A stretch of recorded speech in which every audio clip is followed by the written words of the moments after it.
Assalamualaikum warahmatullahi wabarakatuh. Selamat berjumpa kembali di kelas Overpressure in Sedimentary Basins. Jadi sekarang kita sudah masuk ke minggu ke-11. Pembahasan pada minggu ini masih melanjutkan pembahasan di minggu sebelumnya, yaitu bagaimana kita mendetek dan mempredik overpressure di saat sedang melakukan pemboran, while drilling detection and prediction. Nah, jika di minggu sebelumnya saya sudah memberikan beberapa peristilahan mengenai subsurface pressure yang related dengan pengeboran, di minggu ini, mulai di minggu ini, saya akan memberikan beberapa parameters yang biasa digunakan oleh driller dan well site geologist untuk mendetek keberadaan overpressure ketika sedang melakukan pengeboran.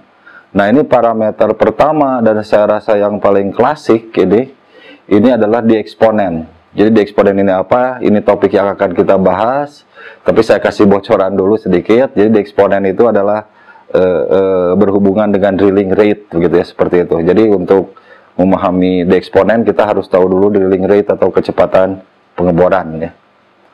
Nah, ini coba kita lihat nih kecepatan pengeboran ini gitu ya. Nah, jika semuanya konstan, semuanya itu apa nanti kita ceritakan gitu ya. Kemudian litologinya relatif homogen. Kemudian katakanlah kita melakukan pengeboran di section yang normal pressure, begitu seperti itu. Apa yang terjadi dengan kecepatan pengeboran, gitu ya, seperti itu. Oke, seperti sudah kita jelaskan di minggu-minggu sebelumnya, jika kita bekerja di normal pressure section, gitu, semakin ke bawah batu itu akan semakin terkompaksi, gitu ya, seperti itu. Batu semakin terkompaksi artinya batu semakin keras, kurang lebih seperti itu simpelnya dalam hubungannya dengan kecepatan pengeboran. Karena batu semakin keras, maka ketika kita bergerak semakin ke bawah semakin keras maksud saya, maka ketika kita bergerak ke bawah, semakin ke bawah, kecepatan pengeboran akan berkurang, gitu. Kurang lebih seperti itu ininya basicnya begitu ya. Nah, sekarang bagaimana jika kita punya overpressure? Apakah akan memodifikasi tren kecepatan pengeboran terhadap kedalaman, gitu ya? Seperti itu. Oke, kita lihat. Oke, ini pada section kita yang normal, nih saudara lihat di gambar ini kecepatan pemboran dan ini adalah pore pressure, begitu, semakin ke sini semakin besar, ini gambar ini semakin ke bawah semakin dalam, gitu ya, seperti itu. Nah, sekarang kita lihat kecepatan pengeboran dulu, gitu ya, dalam section kita yang normal pressure, ini harusnya, gitu, dan seperti ini, begitu, semakin ke bawah itu pengeboran akan semakin lambat karena batu semakin terkompaksi, gitu ya. Nah, bagaimana jika ada overpressure yang diakibatkan oleh batu yang gagal untuk kompak? Misalnya seperti itu ya. Nah, jika batu itu gagal untuk kompak, maka dia dalam tanda petik tidak sekeras seperti seharusnya kalau dia terkompaksi secara normal gitu ya. Nah, itu apa akibatnya terhadap kecepatan pengeboran? Itu bisa kita lihat di gambar ini. Ketika kita memasuki batu yang katakan tidak terkompaksi secara normal begitu, yang mengakibatkan terjadinya overpressure, maka batu itu tidak akan sekeras seperti kalau dia terkompaksi secara normal begitu, sehingga kecepatan pemboran akan deflect menjadi lebih cepat. Jadi kalau batu terkompaksi secara normal dia keras, ngebor lambat, tapi kalau batu tidak terkompaksi secara normal, yang artinya kita punya overpressure, maka kita akan punya drilling break ke arah kecepatan pemboran yang lebih cepat, begitu seperti itu dari yang seharusnya ya. Jadi intinya simpel saja seperti itu. Jika kita punya drilling break gitu ya, drilling break ini diakibatkan oleh diakibatkan oleh perubahan kecepatan pengeboran, trennya begitu, dari yang tadinya ke bawah ini semakin ke bawah harusnya semakin lambat, tiba-tiba dia jadi cepat, break jadi cepat begitu, seperti itu dari yang seharusnya, maka patut diduga bahwa break ini berasosiasi dengan kemunculan overpressure gitu ya, seperti itu. Jadi sangat simpel sekali. Ini kembali lagi, ini jika semuanya konstan, kita bekerja di litologi yang homogeneous gitu ya, seperti itu, shale misalnya seperti itu. Nah, kita selalu ya, jadi mau ada drilling break, seismic break seperti sudah kita sebutkan kemarin, itu harus hati-hati kalau kita tidak bekerja di litologi yang homogen. karena baik drilling break atau seismic break itu bisa diakibatkan misalnya oleh perbedaan litologi jika kita tidak bekerja di litologi yang homogen ya, tentunya seperti itu. Oke, nah ini dalam pemboran ini gitu ya, ini tidak konstan ini semuanya ini ya. Jadi drilling rate itu tergantung dari berbagai hal gitu ya. Jadi kalau saudara lihat di sini tergantung, pertama itu dari differential pressure. Ingat, differential pressure seperti saya jelaskan di minggu lalu itu adalah perbedaan antara ECD, antara mud weight pressure plus sisa dari tekanan pompa itu, ECD ya. Perbedaan ECD dengan pore pressure. Jadi semakin besar perbedaan ECD dengan pore pressure, itu dengan formation pressure, maka pemboran akan semakin lambat. Karena itu artinya saudara gunakan lumpur yang semakin berat, ngebor akan semakin lambat gitu ya, seperti itu. Kayak gitu. Jadi kecepatan pengeboran itu tergantung dari itu juga gitu. Dan berat lumpur itu dirubah-rubah terus selama pengeboran ya, karena alasan pore pressure atau karena alasan borehole stability yang related dengan geomechanics, nanti akan kita bahas lebih lanjut. Tapi artinya ketika ada perubahan kecepatan pengeboran bisa aja karena perubahan differential pressure, tidak harus serta-merta perubahan pressure gitu ya, seperti itu. Kemudian weight on bit itu berubah-berubah juga itu berat bit itu gitu ya, seperti itu. Jadi perubahan weight on bit ya tentunya akan mempengaruhi kecepatan pengeboran. Kemudian RPM putarannya gitu ya, radian per minute. Jadi ini ilustrasinya saudara tidak bisa bandingkan kecepatan ketika saudara menggunakan gigi 1 dengan kecepatan menggunakan gigi 3 gitu misalnya. Kalau saudara mengendarai mobil gitu ya, itu tentunya mempengaruhi kecepatan yang tidak ada hubungannya dengan perubahan pressure gitu ya, seperti itu. Jadi itu harus saudara perhitungkan juga gitu ketika punya drilling brake, itu tidak serta-merta langsung berkaitan dengan perubahan pressure gitu ya. Kemudian torsinya dirubah-rubah akan berpengaruh juga terhadap perubahan kecepatan pengeboran ya, seperti itu. Hidrolik, jelas hidroliknya berubah, kecepatan pengeboran akan berubah. Karena bit type, wear dan lain-lain lah, banyak sekali yang mempengaruhi kecepatan pengeboran, bukan hanya perubahan rezim pore pressure dari normal ke over pressure. Intinya seperti itu. Nah, deeksponen ini apa? Deeksponen ini adalah suatu cara nih. Suatu cara untuk menghilangkan, untuk avoid itu semua faktor yang tadi yang mungkin mempengaruhi kecepatan pemboran, itu kita eliminir gitu ya, seperti itu. Sehingga kita bisa interpretasikan kalau kita punya perubahan kecepatan pengeboran, itu either diakibatkan oleh perubahan litologi atau diakibatkan oleh perbedaan pore pressure regime gitu ya, seperti itu. Jadi itu sederhananya seperti itu. Drilling exponent itu adalah cara untuk mengeliminir semua faktor, kembali lagi ya, saya tekankan semua faktor yang mempengaruhi kecepatan pengeboran, sehingga kalau kita punya perubahan kecepatan pengeboran, kita bisa assume itu hanya dipengaruhi oleh dua hal, apakah perbedaan litologi atau perbedaan pore pressure, pore pressure regime, seperti itu. Nah, ini rumusnya, ini bisa saudara lihat, ini rumus lapangan nih.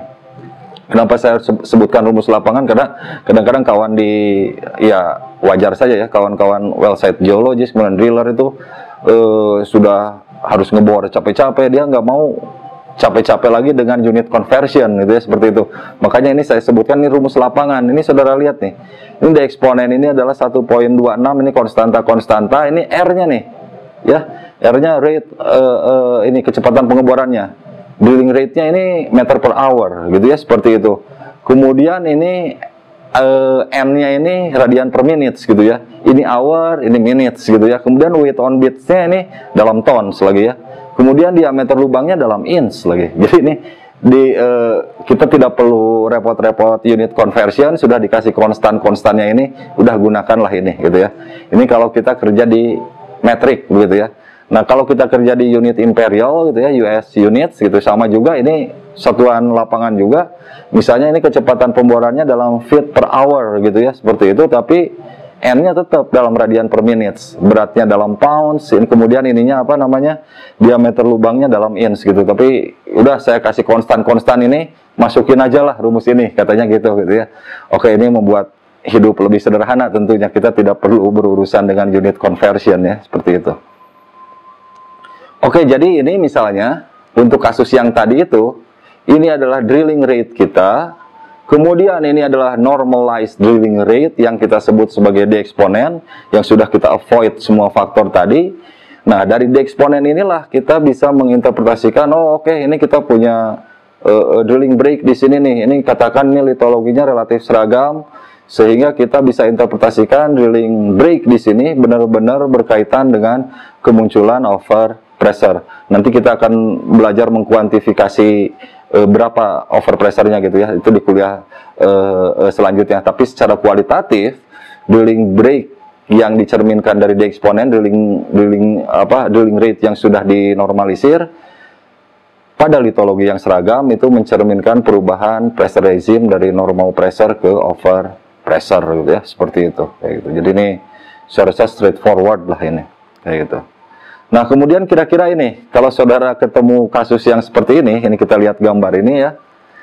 Ini, jadi di eksponen ini perlu saya jelaskan, ini 1 per drilling rate, begitu seperti itu. Jadi kalau drilling rate-nya lambat atau kecil nilainya, di eksponennya besar, begitu ya, seperti itu kalau kita lihat rumusnya tadi. Jadi kebalikannya gitu, seperti itu. Jadi ini katakan ini di eksponennya naik terus, atau artinya kecepatan pemborannya lambat. Tiba-tiba di sini cepat, kemudian lambat, cepat lagi, gitu di sini ya. Ini diinterpretasikan katanya di sini top over pressure. Kalau di sini kira-kira apa? Di sini 2 ini. Ya, 2 ini betul ya. Jadi 2 ini itu adalah karena kemunculan apa? Pasir. Jadi kalau kita ngebor pasir, itu ngebor batu pasir maksud saya. Jadi pemboran di batu pasir itu lebih cepat dibandingkan pengeboran di batu lempung atau di shale ya, seperti itu. Karena propertiesnya, mechanical properties dari batu pasir tentunya seperti itu. Oke, jadi berdasarkan tadi gambar yang tadi, jika kita ingin menggunakan D eksponen, kembali lagi kita pilih litologi yang seragam, dan litologi yang seragam itu yang responsif terhadap keberadaan overpressure, seperti saya jelaskan di minggu sebelumnya, itu adalah shale. Jadi hanya plot D eksponen yang di shale section, abaikan litologi selain shale gitu ya, seperti itu. Karena ini contohnya, misalnya kita ngebor di sand, jelas sand itu lebih cepat dibandingkan kita ngebor di shale ya, seperti itu. Nah, ini yang menarik, saya diskusi dengan kawan-kawan well site geologi saya, dengan driller gitu, seperti itu. Nah, kata mereka itu kadang-kadang D eksponen itu overpressure itu bereaksi dengan D eksponen, kadang-kadang tidak, begitu ya, seperti itu. Nah, ini kenapa? Ini masih big question gitu. Nanti mungkin ini ada hubungannya dengan generating mechanism dari overpressure. Mudah-mudahan kita bisa bahas di kuliah selanjutnya, begitu. Nah, ini tapi artinya apa? Jadi there is no one single magic bullets gitu ya, untuk mendetek overpressure. Jadi semua parameter itu harus saudara gunakan. Jadi nanti masih banyak parameter-parameter while drilling yang lain. Jadi saudara jangan hanya rely on satu parameter. Misalnya apa? Drilling rate yang dinormalisir atau di eksponen ini. Masih banyak parameter-parameter yang lainnya. Gunakan itu semua, kemudian elaborate untuk apa? Memprediksi dan mendeteksi keberadaan overpressure gitu ya, seperti itu.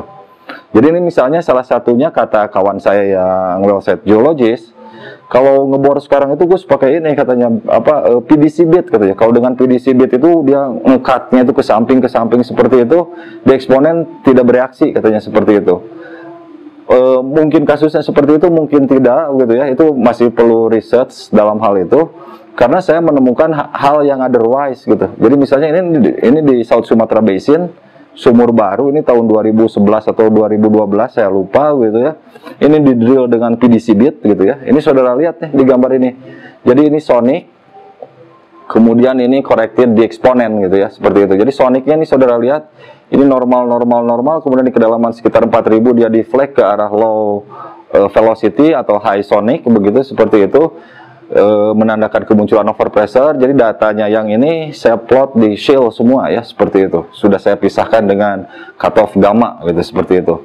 Jadi di kedalaman 4000 dia deflect ke arah low velocity atau high sonic, dan itu sudah dikonfirmasi dari data drilling bahwa ini betul lapisan yang overpressure. Ini saudara perhatikan ini corrected di eksponennya ya. Jadi di kedalaman 4000 sekian itu gitu ya, di sini ini coincide ini kemunculan dari low velocity atau high sonic ini dengan drilling break gitu ya. Di eksponennya dia shift ke arah low di eksponen atau high velocity seperti tadi sudah kita diskusikan. Jadi di sini untuk kasus yang ini gitu ya, PDC bit dia di boardnya pakai PDC bit, tapi apa namanya di eksponen masih bisa bekerja dengan cukup baik untuk mendetek keberadaan overpressure di sumur ini gitu. Tapi ingat kata saya juga ini mungkin bukan general rules gitu ya, karena kita harus banyak sekali data yang kita lihat untuk bisa membuat suatu general rules. Jadi saya masih ambil yang tadi, overpressure bisa direspons, bisa tidak oleh di eksponen. Salah satunya hipotesis saya itu tergantung dari generating mechanism dari overpressure yang akan kita bahas di kuliah selanjutnya. Oke, jadi itu saja yang ingin saya sampaikan untuk kesempatan sekarang. Seperti biasa, kalau ada pertanyaan silahkan dituliskan di komen dari video ini. Terima kasih. Assalamualaikum warahmatullahi wabarakatuh.